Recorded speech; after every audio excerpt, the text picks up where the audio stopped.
Ya, itu sebab parti UMNO ni dia parti yang baik. Itu sebab saya 2 kali kena pecat dalam UMNO, saya tak lari parti lain. Saya masih dalam UMNO. Sebab UMNO ni perjuangannya betul. Tetapi apa yang berlaku sekarang ini, bahawa UMNO dipimpin oleh pemimpin yang korup, yang salah guna kuasa, yang mencuri wang rakyat, yang menyamun dan sebagainya. Jadi kalau katalah betul-betul Dr. Mahathir nak menolong Melayu, dia tak perlu menyerang UMNO. Dia sendiri bertanding di kawasan Bangan Datuk atau Pekan untuk nak menolong Melayu, iaitu untuk menyingkirkan 2 orang lembaga hitam dalam UMNO ni. Dia tak perlu nak buat satu pergerakan yang nak gunakan tujuan nak menjatuhkan UMNO, semata-mata kerana 2-3 orang yang waktu jadi kerajaan dulu salah guna kuasa, mengkayakan diri. Jadi masalah kita dalam Malaysia ni, khasnya dalam perjuangan bangsa Melayu ni, ialah kita tidak ada keikhlasan nak tolong Melayu. Jadi kita hanya apa yang ada di depan. Jadi kita harus macam sebenarnya kalau nak ikutlah Yang Berhormat Hassan Karim pun rakan saya. Saya juga dapat didikan daripada Parti Kepala Lembu. Kalau betul-betul nak tolong Melayu ni, jalan terbaik dia ialah sosialis. Itu sebab saya bersetuju bahawa walaupun saya dalam UMNO, tapi saya berjiwa sosialis. Kerana itu sebab saya tidak kayakan diri saya tidak korup, saya tak nak gila jawatan dan sebagainya. Tetapi masalah sekarang dalam perubahan UMNO ni, mereka tak tahu pula siapa UMNO ni. UMNO ni boleh jadi komunis, kalau boleh jadi pula dia perompet ni. Jadi apa yang saya nak kata ialah UMNO ni kena betul-betul lah berjuang, ya, untuk masa depan dia, rakyatnya dan orang ramai. Kalau tidak, kita akan menghadapi masalah lagi. Kita tu UMNO untuk diterima oleh orang Melayu. Jadi pada pendapat dan hemat saya, UMNO ni kena merubah kepimpinannya, dan UMNO sendiri tak perlukan Dr. Mahathir untuk nak menyelesaikan masalah dalam UMNO. Ahli UMNO yang 3 juta ini yang menyingkirkan pemimpin yang korup, rasuah, salah guna kuasa, yang dikatakan oleh Dr. Mahathir penyamun perempat. Tapi masalahnya di dalam ahli UMNO 3 juta ni berlaku 2 faction. Satu yang benar-benar menentang rasuah, salah guna kuasa, tapi mereka tak mampu sebab mereka tak ada jawatan dalam parti. Jadi orang yang mempertahankan bosku Mat Ponorogo ni adalah orang yang kaya dalam zaman UMNO.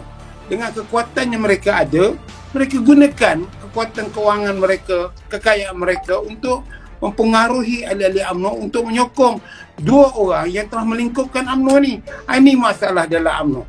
Saya kena terus terang lah. Pada saya ada orang kata kalau saya bercakap demikian, nanti saya akan kena pecat. Saya kena pecat pun saya akan sokong UMNO. Saya dah buktikan lah 2 kali pilihan raya. Saya 2 kali kena pecat. Saya tetap menyokong UMNO. Walaupun nak jadi ahli UMNO ni nak pegang jawatan, nak jadi ketua bahagian, nak pegang jawatan tu supaya mudah menyamun, merompak dan sebagainya.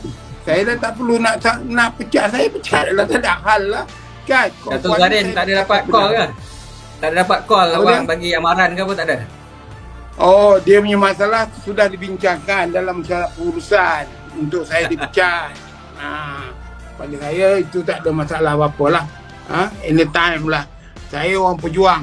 Saya diajar oleh Front Sosialis dulu, oleh Parti Kepala Lembu. Dalam politik ni kena tak berani masuk jail, tak berani dikata orang, tak ada macam politik lah. Dan proses politik ni mesti secara organik, bukan evolusi. Yang Muhammad Hassan adalah ahli politik yang diorganikkan dalam gerakan-gerakan perjuangan politik dia. Jadi dia lebih cermat, lebih berhemat. Dalam UMNO ni banyaknya bukan secara organik, hanya evolusi. Kerana ada duit, ada jawatan, maka jadilah dia pemimpin. Wahal dia punya pemikiran semuanya sampah, ya bukan boleh pakai pun. Itu pengalaman saya lah. Datuk, satu lagi soalan sebelum kita pergi ke apa ni YB, berkenaan dengan apa ni permohonan Parti Bangsa Malaysia ni, Zuraidah nak masuk BN. Apa komen? Inilah yang saya katakan, yang saya ulas. UMNO ni dia kurang cerdik sikit. Patutnya terimalah. Sebab bila masuk Parti Bangsa Malaysia ni, maka beberapa kawasan yang sensitif. Contohnya di Ampang, contohnya di Gombak, yang puak-puak yang dahulunya PKI, yang dahulunya penyokong PBBM kerana melompat, kita bagi dia ruang bertanding untuk dia menang balik.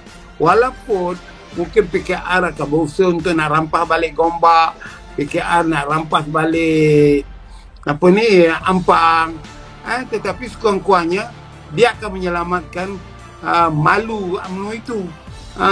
Sebab kalau kalah, bukan calon UMNO, calon daripada Parti Bangsa Malaysia. Kerana UMNO hanya perlu target, hanya perlukan 60 kursi untuk menjadi satu kerajaan negara waktu selepas pilihan raya. Kerana lain-lain itu bergantung kepada campuran daripada Sarawak, daripada Sabah, dan juga kalau tak cukup nanti daripada parti kecilan yang lain yang akan menang. Ini yang masalah yang UMNO tak melihatnya. Jadi UMNO tak mau terima PBBM ini kerana takut bersaing. Ini politik. Kita mesti menggunakan akal dan fikiran kita dalam cara untuk nak menang pilihan raya akan datang. Jadi apabila PBBM ditolak, maka UMNO dengan jelasnya akan berdepan di Gombak, di Ampang, dan PKR akan bertanding. Dan keadaan PKR sudah kemaskinikan semangat ahli parti dia, maka tak ada harapan lah UMNO nak menang. Walaupun 3 penjuru, Zuraidah pun mungkin kalah, UMNO BN pun mungkin kalah, yang menang PKR. Itu pandangan saya. Sebab apa menang? Kerana kalau di Ampang itu ada 40% bukan Melayu, dia takkan ikut dua parti ini, iaitu BN dengan parti PBN.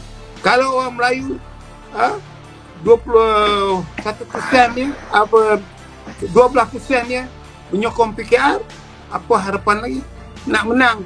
Jadi ini yang tak dilihat oleh UMNO ataupun oleh Barisan Nasional, bahawa kawasan yang berlaku yang dianggarkan PBM ini akan bertanding itu adalah kawasan-kawasan yang mana kalau UMNO bertanding pun boleh kalah. Kerana masalah kedudukan pengundi-pengundi bukan Melayu ni. Itu pandangan saya lah. Itu dia banyak percaturan-percaturan yang mungkin kita boleh fikirkan, Datuk Zarin. Ya. Okey.